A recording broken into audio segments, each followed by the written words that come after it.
Kisah nyata dari Jombang. Kala itu, langit terlihat mendung.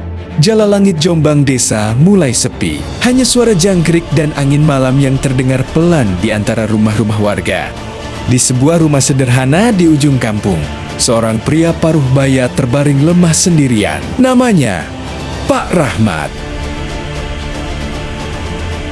Seorang anggota Satpol PP yang selama bertahan-tahan dikenal tegas oleh warga sekitar. Namun ironisnya, tak ada satupun warga yang datang menemaninya.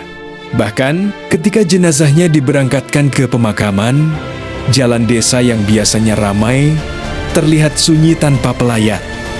Apa sebenarnya yang terjadi? Mengapa seorang aparat yang pernah berjasa ketertiban justru diasingkan hingga akhir hidupnya? Inilah kisah nyata yang pernah menggemparkan sebuah desa di Jombang. Pak Rahmat dikenal sebagai Satpol PP yang disiplin dan keras. Setiap pagi, ia selalu berangkat menggunakan motor dinas tua miliknya. Seragam coklat kusam itu selalu rapi, sepatu hitamnya mengkilap.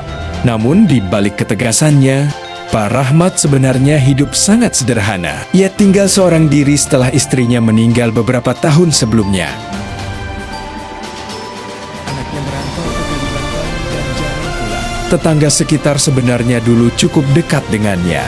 Pak Rahmat sering membantu ronda malam, ikut kerja bakti, bahkan kadang membantu warga yang kesusahan. Namun semua berubah sejak ia mendapat tugas baru dari kantor Satpol PP Kabupaten. Saat itu pemerintah daerah sedang gencar menertibkan pedagang kaki lima, bangunan liar, dan warung-warung yang dianggap melanggar aturan. Pak Rahmat ditunjuk menjadi koordinator lapangan.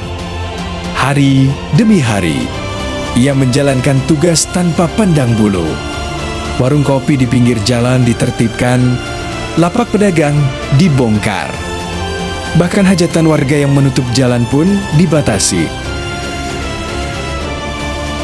Awalnya warga mengerti, namun lama-kelamaan mereka mulai merasa Pak Rahmat terlalu keras. Mentang-mentang jadi Satpol PP, sekarang sombong, gak punya hati. Begitulah bisik-bisik warga setiap kali melihat dirinya lewat. Pak Rahmat sebenarnya hanya menjalankan perintah atasan. Tapi bagi warga, dialah wajah dari semua penderitaan mereka. Suatu sore, terjadi penertiban besar di pasar dekat desa. Beberapa pedagang menolak dibongkar. Keributan pun pecah. Di tengah kericuhan itu, seorang ibu penjual sayur menangis histeris karena lapaknya dihancurkan. Warga yang melihat kejadian itu langsung marah. Dan sejak hari itulah, nama Pak Rahmat menjadi bahan kebencian satu kampung. Video penertiban tersebar kemana-mana. Orang-orang mulai mencibir dirinya. Anak-anak kecil bahkan takut ketika melihat motor dinasnya lewat. Tak sedikit warga yang mulai menjauhi dirinya. Warung tempat bis yang ngopi mendadak menjadi dingin. Tak ada lagi yang menyapa. Ketika ikut ronda, orang-orang memilih diam. Pak Rahmat mulai merasakan kesepian yang perlahan menghancurkan hidupnya. Hari demi hari berlalu. Pak Rahmat semakin tertutup. Ia jarang keluar rumah jika sedang libur. Namun hanya duduk di teras sambil memandangi jalan desa. Beberapa warga sebenarnya merasa iba. Namun rasa takut dan gengsi membuat mereka enggan mendekat.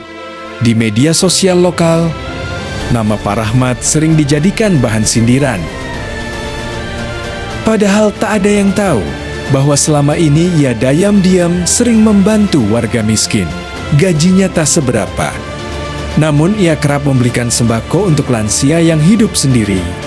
Sayangnya, kebaikan itu tak pernah diketahui banyak orang. Yang diingat warga hanya satu, Pak Rahmat adalah Satpol PP yang keras. Memasuki musim hujan, kesehatan Pak Rahmat mulai menurun. Ia sering batuk dan sesak napas. Namun ia tetap bekerja seperti biasa. Karena hidup sendiri, tak ada yang memperhatikan keadaannya. Suatu malam Pak Rahmat sempat pingsan di rumah. Tetangga yang melihat hanya mengira dirinya kelelahan biasa. Tak lama kemudian, ia diketahui mengidap penyakit paru-paru yang cukup serius. Sejak saat itu, Pak Rahmat mulai jarang masuk kerja. Tubuhnya semakin kurus. Wajahnya pucat. Tetapi anehnya, tak banyak warga yang peduli. Di minggu terakhir hidupnya, Pak Rahmat hampir tidak pernah keluar rumah. Kadang terdengar suara batuk dari dalam rumahnya pada malam hari. Namun suasana sekitar tetap biasa saja. Hingga suatu pagi, seorang tetangga curiga karena rumah Pak Rahmat tidak terbuka seperti biasanya. Setelah dipanggil berkali-kali tanpa jawaban, warga akhirnya membuka pintu rumah itu. Dan mereka terdiam. Pak Rahmat ditemukan sudah meninggal dunia di kamarnya. Seorang diri. Tak ada keluarga. Tak ada teman.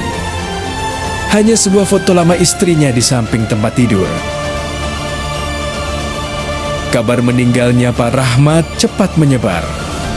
Namun, yang datang hanya beberapa rekan kerja dari Satpol PP. Warga desa memilih diam di rumah masing-masing. Tak ada tahlilan besar. Tak ada keramaian pelayat. Bahkan saat jenazah diberangkatkan ke pemakaman, jalan desa terlihat sunyi. Mobil jenazah berjalan perlahan melewati rumah ramah warga yang pintunya tertutup rapat. Pemandangan itu membuat beberapa rekan kerjanya menangis. Mereka tak menyangka akhir hidup Pak Rahmat akan sesepi itu. Beberapa hari setelah pemakaman, anak Pak Rahmat akhirnya pulang dari Kalimantan. Ia menemukan sebuah buku catatan milik ayahnya. Isi buku itu membuat banyak orang terdiam. Ternyata selama bertahun-tahun, Pak Rahmat sering menulis tentang kesedihannya. Ia menulis bahwa dirinya tidak pernah membenci warga. Ia hanya menjalankan tugas negara. Bahkan, di salah satu halaman tertulis, "Kalau suatu hari aku dibenci orang sekampung, semoga Tuhan tetap tahu bahwa aku hanya bekerja mencari nafkah." Kalimat itu menyebar ke media sosial. Setelah mengetahui isi buku harian itu, banyak warga mulai sadar bahwa mereka terlalu jauh membenci seseorang. Beberapa ibu-ibu menangis ketika membaca tulisan Pak Rahmat. Orang-orang yang dulu mencibir dirinya akhirnya datang ke makam. Namun semuanya sudah terlambat. Pak Rahmat telah pergi membawa luka yang dipendam sendirian. Sejak kejadian itu, warga desa mulai berubah. Mereka lebih menghargai petugas yang bekerja menjalankan aturan. Karena mereka sadar, di balik seragam dan ketegasan seseorang, ada hati yang juga bisa terluka. Kisah Pak Rahmat mengajarkan kita satu hal. Jangan terlalu mudah membenci seseorang hanya karena kita melihat tugasnya.